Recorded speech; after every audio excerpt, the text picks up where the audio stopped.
All right. Did you know that today is National Make a Book Day? No. Apparently not. And you need paper to make a book, right? On May 19th, the Guild has a class on how to make paper.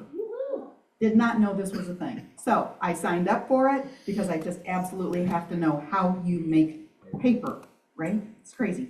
It's also National Paste Up Day, because I guess you have to paste up things to make a book, on the paper. I don't know. Crazy days, national days. But that brings me to the Peoria Art Guild and our speaker for today.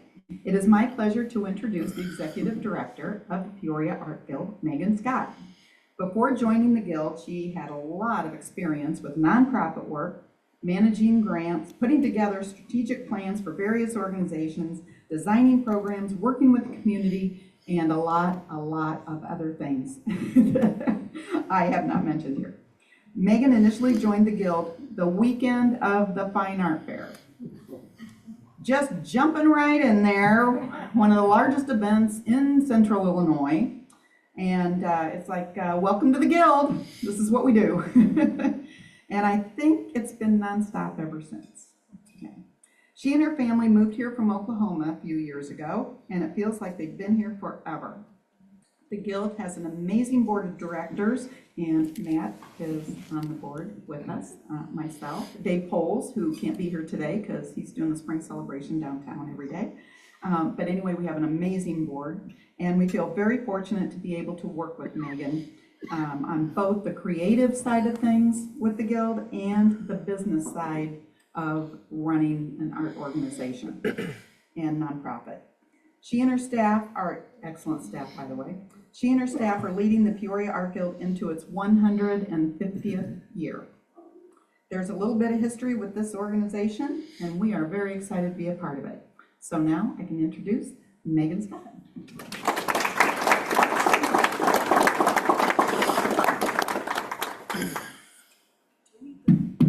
No, it's here. Thank you.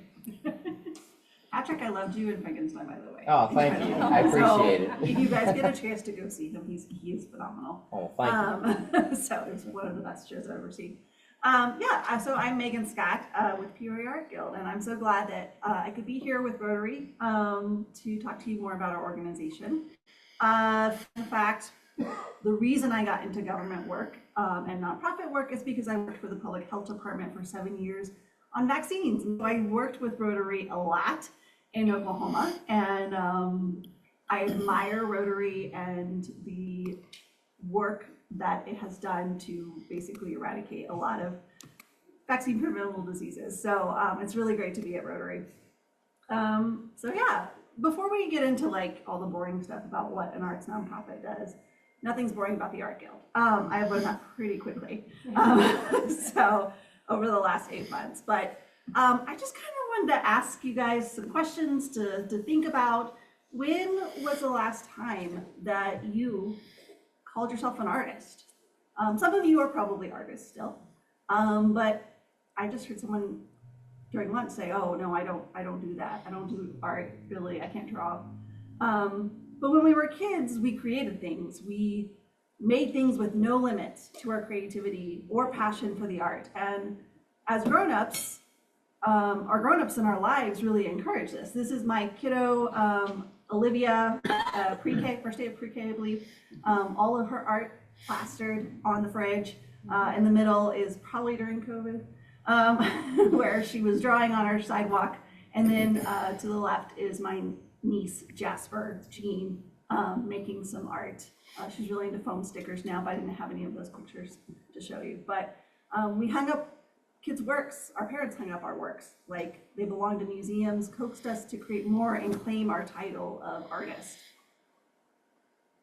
But as we get older, we tend to stop. We don't do that anymore. We stop thinking about ourselves as artists. We lose sight of our creativity, and it really becomes stifled under the other demands for our time. We forget the rush of creating art without inhibition. We might have an opportunity to enjoy looking at art, but the phrase, "Oh, I could never do anything like that," becomes a part of our regular vocabulary. This kind of started with my child, who's now 12 this year, who now says that she's not creative enough to do art, which makes me sad because she really is. And so, you know, I'll show more pictures of her later. But at the Art Guild though, we aim to change that for everyone, not just kids. And we change that by bringing art to the community and the community to the arts. Oops, sorry, too fast. Our members and our donors are from all walks of life, from art enthusiasts to professional artists themselves. And their memberships and donations really strive to support our ability at the Art Guild to offer opportunities to cultivate that creativity again in aspiring artists while supporting the work of our professional artists through art education and exhibitions. And that's my daughter on the far left. She's now 12, doing some printmaking over Christmas, which you can do at the Guild at a class. But how we impact the economy is, you know, while our organization itself is member-based, we don't require people to be members to participate in our art education, our fine art fair, our sculpture walk, or our regular exhibitions. And all these programs, even though we're a membership organization, impact the community no matter who you are or your ability to support or create art. Our biggest cornerstone of our organization is our art education programs, which offer free or low-cost art classes to people of all ages and ability through our community art program, Art Without Boundaries, which was just funded by CFCI in totality, the Mentor Arts program, which is supported by the PNC Foundation, and our regular classes that are offered at a discount for our members, as well as low cost for non-members. So, our education is really important because we think everyone should have an opportunity to experience the joy of making art. In the bottom picture is the only staff I have, my 3 staff and one of our board members, and we spent, she's also a ceramicist and an art educator at St. Thomas, and so we spent an afternoon. I hadn't thrown pottery in 18 years, and some of my staff had never thrown pottery, and so we spent an afternoon in our ceramic studio hanging out. I learned how to throw again, and just testing out the waters in our ceramics class and seeing what it was like to be a student. And we laughed really hard. So. How many of you have been to the Fine Art Fair? Okay, good, excellent. What is your favorite part? Going around looking at everything. Just looking at the art, everything? Anybody else? The wine section. The wines. Lighting the bridge like a rainbow. Jewelry, yes. Oh man, yeah, that's great. What about the sculpture walk Peoria on Washington Street?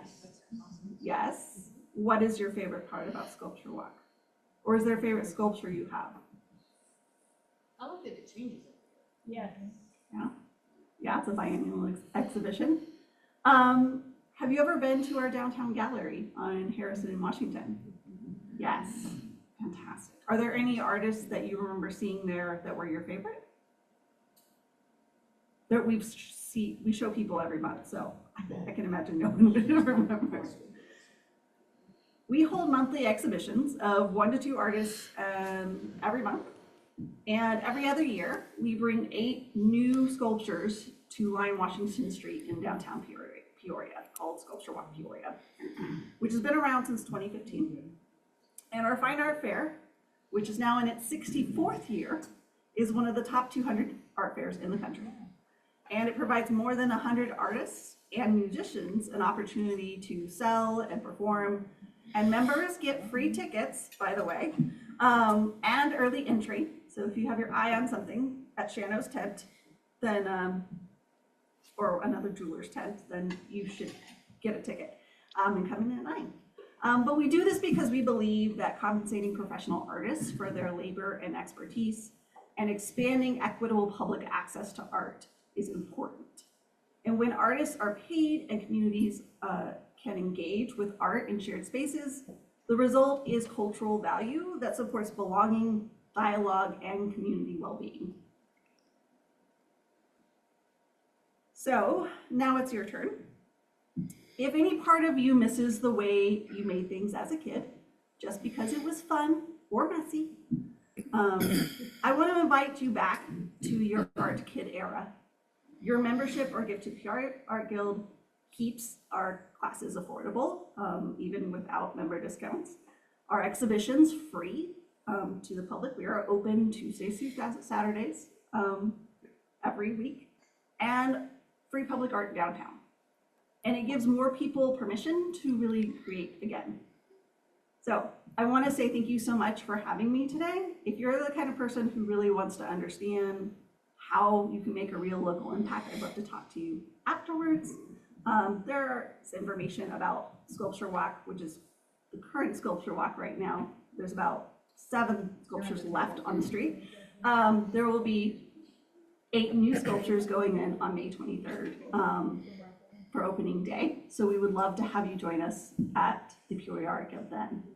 And if you have an interest in becoming a member and using your discount to take an art class, there are little cards in the back, and there's a QR code that'll take you straight to our website.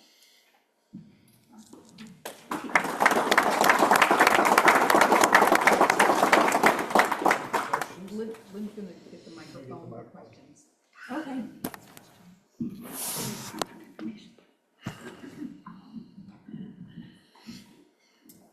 Well, I would just like to say thanks for coming. I guess Bob Howard isn't here. Oh, there he is. Sorry, Bob.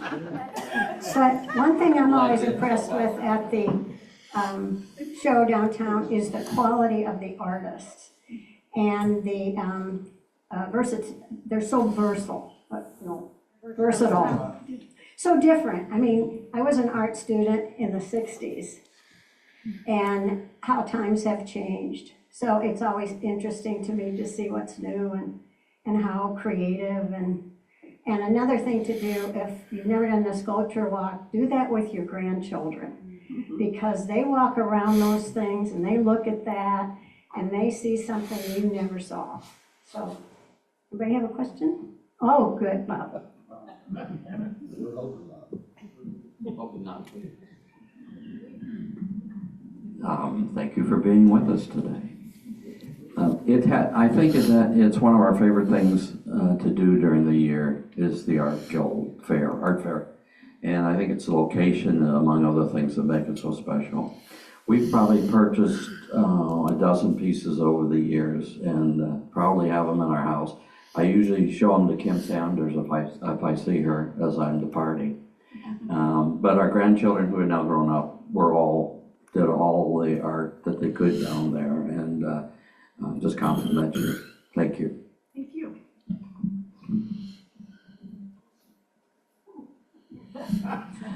Who do you get to teach all the classes that you offer? Yeah, so we hire professional artists and art educators to be our instructors. So we're always looking for new ones because we always have spots to fill and classes to start. Depending on the media, we've had our educator, some instructors have been around for years. Some were just onboarding this past year. We have a master printmaker on staff, Angela Reisinger. She's also our gallery administrator, so we're really lucky to have her as well. In this day and age where everything is digital, how is the Guild preparing themselves to help protect art and artists from being screenshotted, copywritten, you name it, in a digital AI space? That's a great question, and one that is very, very serious. So part of that is when we have open calls for artists, we are very specific about whether AI can be used, or in most cases we say not used, because we require all artists to submit works that are wholly and completely their own, and they have to sign off on that. So that's one of the things, and we double check. I use a lot of Google Lens because of that. And then I think, secondly, we are very careful about the way that we post things and where we post them. And we ensure that we make sure that when we post works of art that they are captioned with the artist's name and information. But yes, that is a fantastic question. It's one that we think about a lot. So the sculpture walk is coming up real soon. Every 2 years, as she said, we swap out the sculptures. So it's a big deal, really big deal. Huge deal we've been working on for a while. And the brochures here are from the previous group of sculptures. If you are interested in seeing how this process works, where they deinstall the sculptures and then install the new sculptures, the opening day is May 23rd, that morning, like 9 to noon. And that's when the new sculptures are there so that you can see them, and all the artists are there so you can talk to them. Artists from all over, well, London, I think we have one from London. The UK. The rest from all over the country. And if you want to see the other ones, the new ones being installed and the old ones going away, stop down Thursday and Friday, and you'll see all the boom trucks and the scaffolding and all the craziness. There's a picture in here of the cornflower sculpture, which is a bunch of glass petals. Each one of those petals, I mean, they have like a 3-story scaffolding thing, and they have to take down each one, and there's 3 people that they hand it to. I mean, it's an insane process. So anyway, if you're interested in that kind of thing, come on down. It's kind of interesting. Where do the prior ones go after they're retired? Usually back to the artists themselves. If they've been sold, they're still for sale. If anybody wants to buy one, they go to the person who bought it. Okay, cool. I want to answer that. So there is one sculpture, it's called Colossus, and it's by an artist from Ukraine. And Colossus does not want to go home to Ukraine for obvious reasons. And the artist would like to find a home for this sculpture somewhere around here. So if you know any business or organization or your front yard, let us know, because we, no, Lynn just said for free. No, the sculpture is not for free. Yeah. 30,000 is the price tag on the brochure. They will but lower it. they're actually just looking for maybe transporting it somewhere. I've been talking to Ukrainian national museums, and it's getting a little crazy. But anyway, just to let you know, Colossus does not have a home right now. Megan, just a quick question. There's a lot of folks in this room who may be interested. I know you convinced me. I want to be an artist now. So if they are interested in classes, can you talk a little bit about, you mentioned pottery, but there's a variety of classes that are offered and at different levels, right? Can you talk a little bit about that? Yeah, so we have significantly expanded our offerings over the last 3 months. We just hired a new program coordinator for our education, DSI Huxtable. And so classes that we've added is a letterpress, which will start the first week of June. It's a multi-series class. We have a letterpress. And if you're interested in making books, that's a great one to take. We have a new letterpress instructor. We do DIY weaving, where you can make your own loom. We have paint like the master's class that is just, I think it's about to launch next week, I think, which will be painting. Color theory, if you are a regular artist or like to play in art and you want to know more about how color impacts your work, that is a good series to take, and you can bring your own work that you're working on. So we have 2D, a lot of 2D, watercolor, gouache, palette knife painting, plein air painting when the weather's good. We just opened up a team ceramics class for wheel throwing. And then we also have, and so those all sound like a big commitment. We also have one-day workshops. So starting this Saturday, actually, we have a wheel throwing workshop, just Saturday morning. There's still openings in that class. So if you've ever wanted to learn how to throw pottery on a wheel, or just try it out to see if you can do it, that would be a good class to take. And we've also expanded, we had to do a lot of this. We've also expanded our open studios. So because we have our biggest membership tier is artists, professional artists.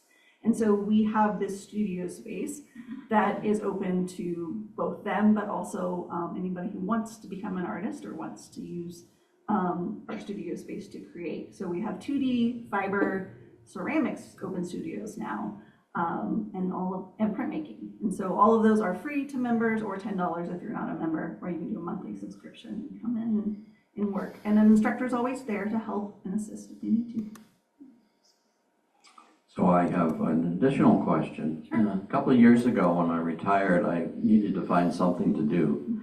So I started making story houses. They're bird houses, but they've got a lot of personality to them. Harry Potter. I had one at the Art Guild. Is the store, do you take art again to sell in your store? We no longer have a store. I think it's been 3 years Okay. since we've had a store. So no, we don't take it. Because the story house there, I was very proud that Suzanne came by and painted Starry Night on the side of this cottage with artwork and paint and everything with the front porch. So that's too bad. I won't be able to put it down there again. Thank you. Suzanne will be upset over it. But yes, that's an exhibition. Any other questions?